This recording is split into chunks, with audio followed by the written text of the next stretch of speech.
1971 was a monumental time in music history, a year that gave us masterpieces like What's Going On by Marvin Gaye and Stairway to Heaven by Led Zeppelin. But beneath these towering hits lies other songs that deserve far more recognition than they received. Let's get started with Wild Horses by the Rolling Stones. Released as the second single from Sticky Fingers, this haunting ballad only reached number 28 on the Billboard Hot 100. In an album packed with raw rock energy, Wild Horses showed the Stones' softer side without compromising their edge. The fact that The Night They Drove Old Dixie Down by Joan Baez topped the charts instead speaks volumes about the disconnect between commercial success and artistic achievement. Mick and Keith created a timeless meditation on love and loss that deserved far more recognition. The magic of this track lies in its imperfections. Keith Richards recorded his guitar parts while dealing with a severe head cold. The band captured the basic track in just 3 takes at the Muscle Shoals Sound Studio, proving that sometimes the first thought is the best thought. Blues Power by Eric Clapton. From his self-titled solo album, this track didn't even chart despite showcasing Clapton at his bluesy best.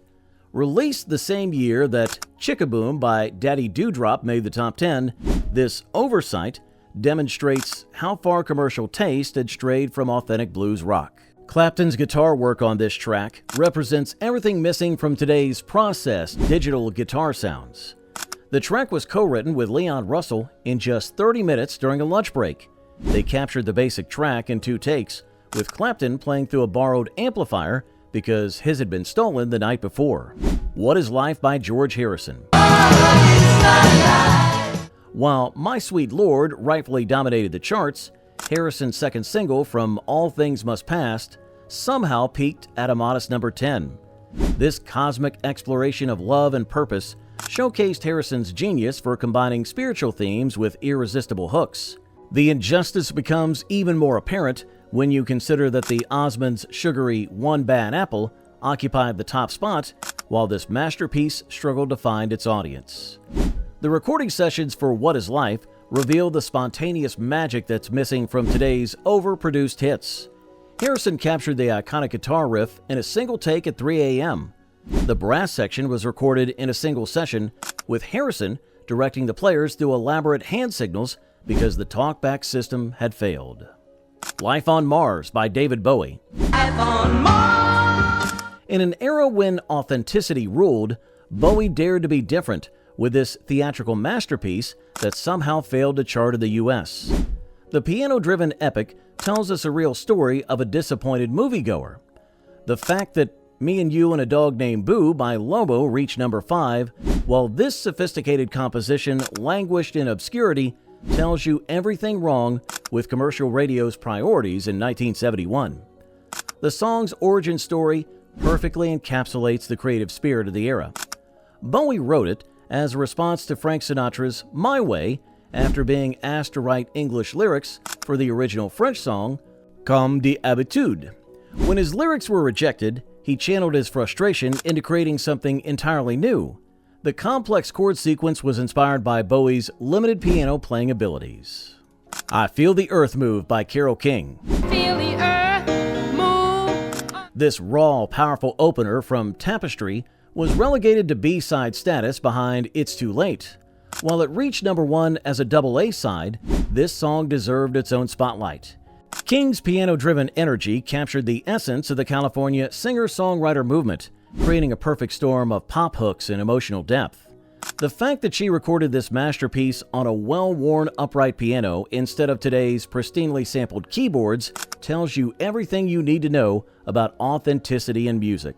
Rock On by David Essex. Rock on, ooh. While technically released in late 1971, this groundbreaking track didn't gain widespread attention until much later. Essex and producer Jeff Wayne created a minimalist rock masterpiece that was years ahead of its time. The sparse arrangement and innovative use of string sounds influenced countless artists, yet it barely made a dent in the charts, while Knock 3 Times by Tony Orlando and Dawn dominated airplay. The recording sessions used acoustic baffles made from old egg cartons to create the distinctive drum sound. A far cry from today's sterile digital drum samples.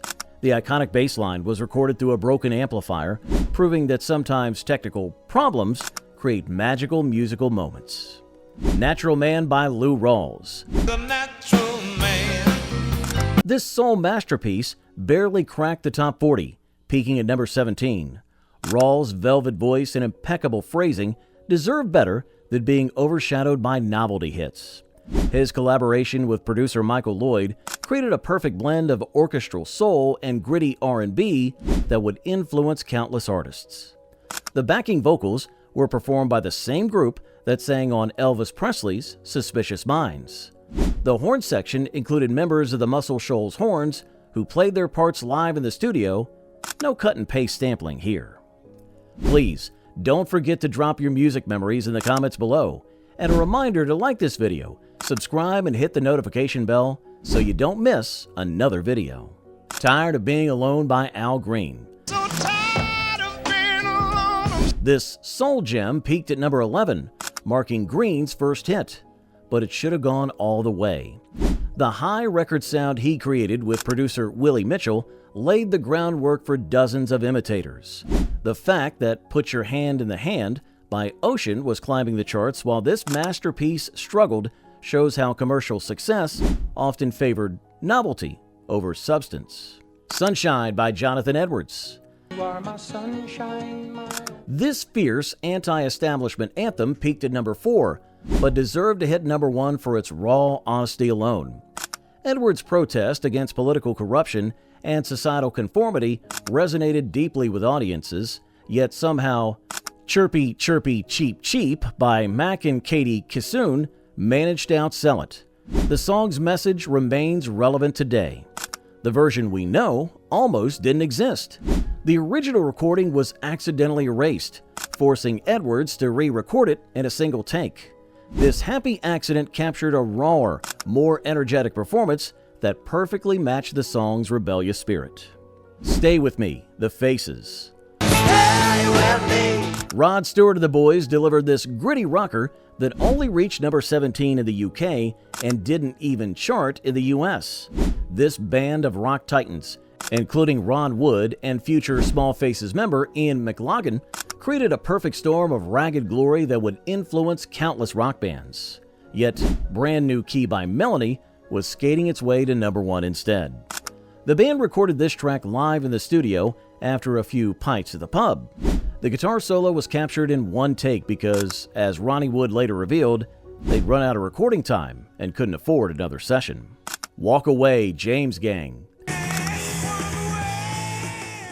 Joe Walsh and Company created this hard rock masterpiece that somehow peaked at number 51. The intricate guitar work and powerful vocals showcased everything great about American rock and roll. The fact that Daddy Don't You Walk So Fast by Wayne Newton charted higher tells you everything you need to know about the state of commercial radio in 1971. The signature guitar tone came from Walsh running his Les Paul through a broken Ecoplex tape delay unit. Instead of replacing it, he incorporated its quirks into the song's sound, the kind of happy accident that today's digital perfection has eliminated from modern music. Dixie Chicken by Little Feat. You be my Dixie chicken. This title track from their legendary album didn't even make a dent in the charts, while Me and Mrs. Jones was dominating airplay. Lowell George and Company created a perfect blend of rock, funk, and New Orleans R&B that would influence generations of musicians. Going Back to Indiana by the Jackson 5. Everyone knows their pop hits, but this funk masterpiece peaked at number 30. The same week, Gypsies, Tramps, and Thieves by Cher was riding high at number 1. The Jackson 5 were pushing musical boundaries and developing their sound, but radio wanted to keep them in their bubblegum pop box. This track showed their evolution toward a more mature sound that deserved far more attention. Young Michael's growing vocal prowess is evident throughout, including his first recorded attempt at beatboxing, years before it became popular. The live version recorded for their Going Back to Indiana TV special proved they could deliver this complex arrangement on stage, something many of today's artists struggle to achieve without backing tracks. If You Really Love Me by Stevie Wonder. You really love me. This innovative track peaked at number 8, which might sound respectable until you realize The Night Chicago Died by Paper Lace was topping the charts that year. Wonder was revolutionizing soul music with complex arrangements and innovative keyboard sounds, while novelty songs grabbed all the attention. This track marked his transition from Motown prodigy to musical revolutionary.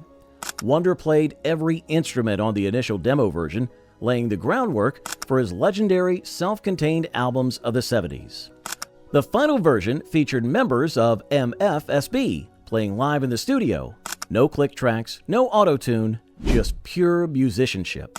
Love the One You're With by Stephen Stills. This solo effort from the CSNNY legend peaked at number 14, while Uncle Albert, Admiral Halsey by Paul and Linda McCartney took the top spot. The message of universal love and acceptance, backed by Stills' masterful guitar work and soulful vocals, created a perfect soundtrack for the changing times. The production quality and musical sophistication deserved far more commercial success than it received.